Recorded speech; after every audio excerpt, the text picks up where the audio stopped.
Assalamualaikum warahmatullahi wabarakatuh. Kembali lagi bersama saya Pipit Oktaviani sebagai staf legal dari Lembaga Bantuan Trading yang didukung oleh PT Pelatihan Profit Internasional. Kali ini setelah saya membahas mengenai kasus dari Indra Kents dan Doni Salmanan, saya akan membahas 6 modus yang dilakukan oleh Indra Kents dan Doni Salmanan terhadap investasi bodong ini. Selain itu juga, selain 6 modus yang dilakukan oleh Doni Salmanan dan Indra Kents ini, saya juga akan menjelaskan, mengenalkan mengenai tindak pidana pencucian uang yang dilakukan oleh dua crazy rich tersebut. Langsung aja ya. Yang pertama, adapun 6 modus yang digunakan yaitu yang pertama, menjanjikan keuntungan atau bunga tinggi. Modus pertama adalah penipuan dengan menjanjikan keuntungan atau bunga tinggi atas modal yang disetorkan para investor. Investor sebelumnya menyerahkan dana untuk pengelolaan investasi properti seperti saham, trading komoditi, dan lain-lain. Yang kedua, penggelapan dana nasabah. Penipuan ini dilakukan dengan penggunaan dana nasabah tidak sesuai dengan peruntukannya. Dana yang seharusnya diinvestasikan malah digunakan demi keuntungan pribadi maupun kelompok sendiri. Yang ketiga, ada pengumpulan dana masyarakat, yaitu modus dalam pengumpulan dana dari masyarakat yang bukan anggota koperasi dan digunakan dalam kegiatan perbankan. Mereka menggunakan modus dengan seolah-olah membuat koperasi. Berikutnya adalah modus menggunakan aplikasi AI dan memanfaatkan bursa komoditas. Yang keduanya, robot trading dan binary option fiktif dan legal untuk menarik investor dan menyetorkan sejumlah dana tertentu untuk dijanjikan keuntungan yang lebih banyak. Yang kelima, ada trading online dengan janji keuntungan tinggi. Modus kelima adalah dengan menjanjikan trading online di bursa komoditas dan menawarkan keuntungan yang tinggi dan konstan, namun ternyata fiktif. Yang keenam yaitu ada trading di bursa komoditas atau platform ilegal. Penipu melakukan trading di bursa komoditas atau platform yang belum mengantongi izin alias ilegal. Penipuan secara daring melakukan trading di bursa komoditi yang ternyata belum berizin dan fiktif, dana bisa digelapkan.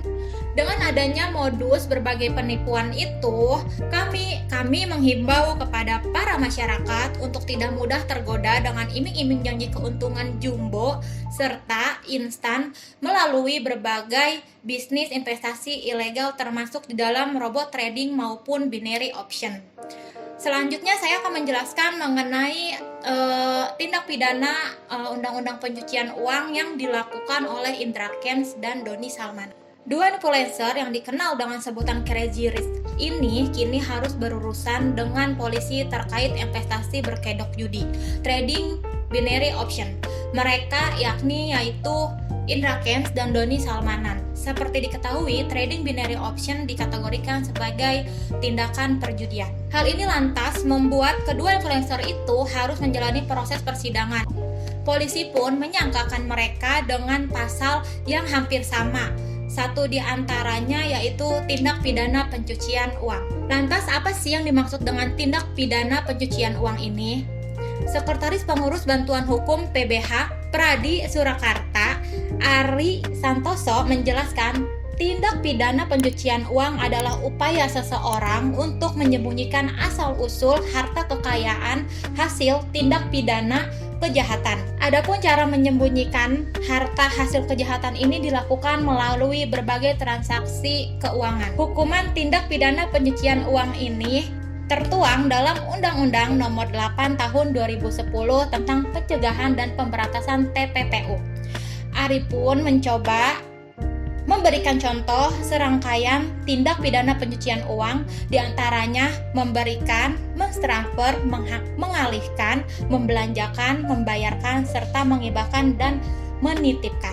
Kemudian membawa ke luar negeri, terus mengubah bentuk, menukarkan dengan mata uang atau surat berharga, atau atau perbuatan lain atas harta kekayaan yang diketahui atau patut diduga merupakan hasil tindak pidana. Selain itu, ancaman penjara pelaku tindak pidana pencucian uang terbilang cukup lama, yaitu paling lama 20 tahun. Untuk melacak aliran dana tindak pidana penipuan uang ini, maka polisi akan bekerja sama dengan Pusat Pelaporan dan Analisis Transaksi Keuangan, yaitu PPATK. Penerima hasil TPPU juga bisa ikut terseret. Kok bisa? Kenapa ya? Karena sesuai dengan pasal 5 Undang-Undang Tindak Pidana Pencucian Uang, hal tersebut bisa terjadi ketika penerima mengetahui uang yang ia terima hasil dari suatu tindak pidana. Jika penerima memang tidak mengetahui asal-usul uang tersebut, maka ia harus mengembalikannya dengan nominal yang sama dari awal. Untuk itu, kami mengingatkan kepada masyarakat agar hati-hati dalam menerima besaran uang yang secara cuma-cuma. Terus juga perlu diperhatikan terlebih dahulu apakah uang tersebut berasal dari tindak kejahatan atau tidak. Terus gimana nih cara menghindari iming-iming cuan instan investasi bodong? Yang pertama, pentingnya perencanaan keuangan untuk anak muda.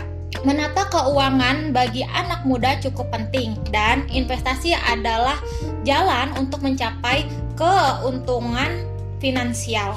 Menurut Perita, opsi membeli saham menjadi menarik karena berpotensi memberikan imbal hasil yang lebih besar daripada inflasi. Juga masih ada potensi mendapatkan dividen alias penghasilan pasif setiap bulannya. Terus yang kedua, ada berinvestasi harus paham resikonya. Jangan tergoda imbal hasil yang tak masuk akal.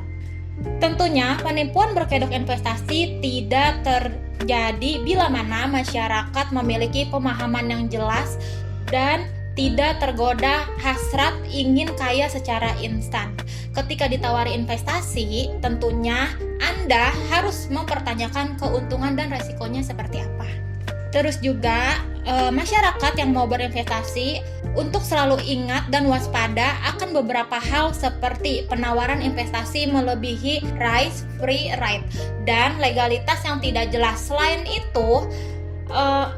itu, masyarakat juga harus tahu bisnis seperti apa yang dijalani, termasuk adanya sistem perekrutan. Terakhir, memastikan kinerja perusahaan melalui laporan keuangannya. Oke, cukup sekian mengenai penjelasan 6 modus tentang penipuan yang dilakukan oleh Indra Kents dan Doni Salmanan serta mengenal tindak pidana pencucian uang. Semoga bermanfaat. Kalau kalian suka video ini, jangan lupa untuk like, komen, dan subscribe ya. Terima kasih. Wassalamualaikum warahmatullahi wabarakatuh.